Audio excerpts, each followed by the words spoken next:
Wake up, sleepyhead. Do I have to? You do if you're gonna blow this pop stand with me. Spoil sport. Hey, the wall stayed steady. Why wouldn't it? Well, it occurred to me that it might come tumbling down. What, are you flirting with me? Maybe a little. So, I'm a little confused in the morning, so I need to clarify real quick. Am I Summer or Laura now?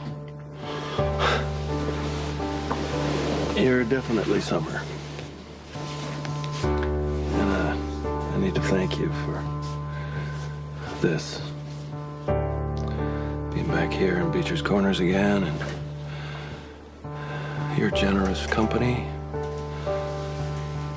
Well, I managed to get through another night. Thank you. My pleasure. Okay, I hate to break character, but I really have to know. Are we sitting beside your broken down heap as Luke and Laura or Luke and Summer? Well, first of all, you must have forgotten the rules of the game. We never say disparaging things about the old red dinosaur. Oh, sorry. But I still gotta know. Who am I at this moment right now, Summer or Laura? You are Summer. Well, you're both. You're Summer with me, broken down. And Laura and I broke down in that old caddy more times than I can count. Usually at very inopportune moments. Which might lead you to ask, why don't I get a more reliable car? Well, the answer to that is, I don't like cars. I don't like to drive. I can't fix an engine, and I hate changing tires. But I am more attached to this car than I am to most people. Well, that makes sense. It does? Well, yeah. People disappoint. You get a thing that breaks down or doesn't do what's expected of it, and that's fine. Your heart doesn't break along with it. You're starting to understand me. You better be careful. I'm insane, you know. I have one more question. Shoot. When are you and I supposed to have sex? Sex for us, as appealing as the idea may be, is just not on the playlist. Look, I may be a total nutcase, but I know what can be recreated and what can't. I'm not sure that I understand. Well, you're beautiful, you're sexy, you're smart.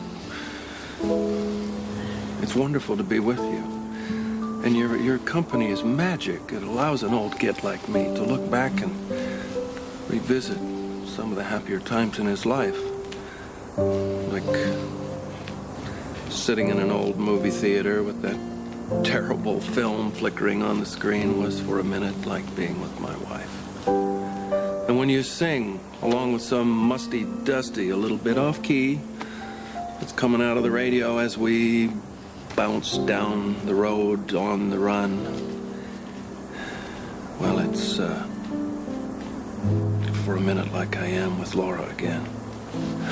All that combines to work for me, but sex is something totally different. I mean, look, let's just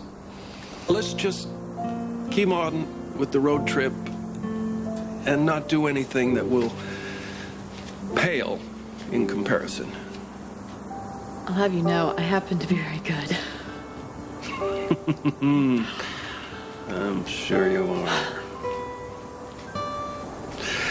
But there's no sense sitting here freezing to death waiting for fate to take care of the damn thing. I wish I knew something about an engine. All right, hold on, wait. Bravissimo! Don't applaud, throw money. How the hell did you learn to fix an engine? My dad. He and I used to spend hours in the garage just fixing any kind of car you could possibly imagine. Was he a mechanic? No, it was just his hobby. He would go to the neighbors and just practically pay them money to let him bring home and try to fix anything that was broken. And you know what? I don't care what I lost, broke, kind of messes I made. It didn't matter. He made me feel like, well, he couldn't do the job without me. You were crucial to his operation.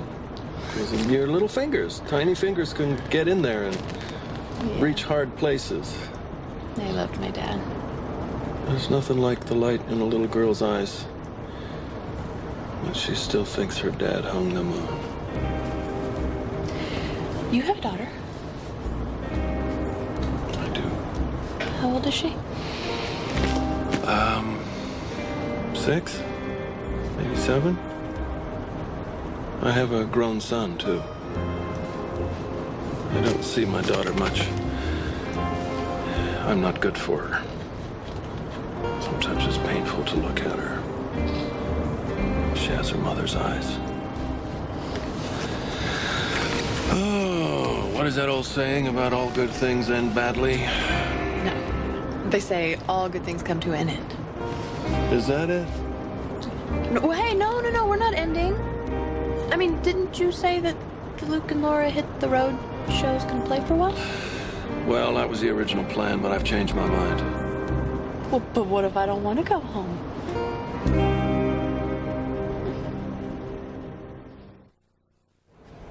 What are you saying? That you want to stay on this road trip with me indefinitely? I was just surprised that you were ending it so abruptly, that's all. I thought that we had an arrangement. Well, we do, but look, you're a professional, and I'm paying you to stand in for Laura. Emotional charity, I don't go for it. It gives me hives. Is that what you think this is for me? Because let me tell you something. You're not a man that inspires pity. Now, do I feel bad for you that you lost the love of your life? Yes, I do, absolutely. But you want to know something? You had it for many happy years, which is much more than I can say for most people that I know. So, believe me, I'm not pulling out tiny violins for you. Well, then what are you saying? I was referring to the game. I'm liking it. You're liking it? Cruising through somebody else's memories? Well, it beats cruising through my own. Really. There's something about the light in a man's eyes when he thinks that the woman he loves hung the moon.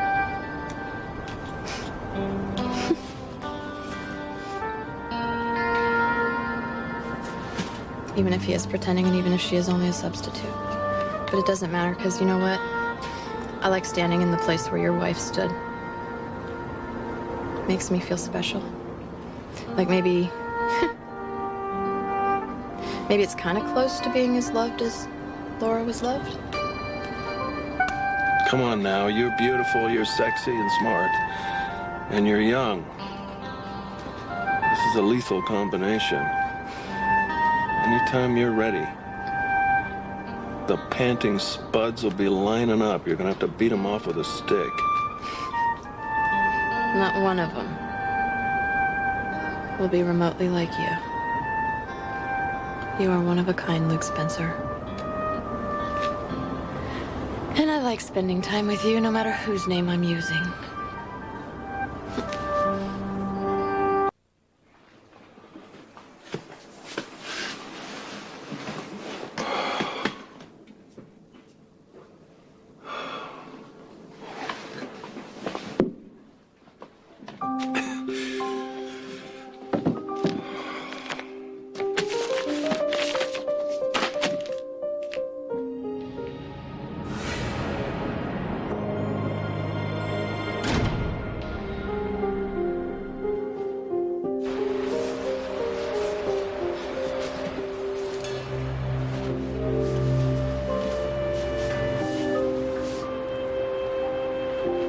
Something wrong?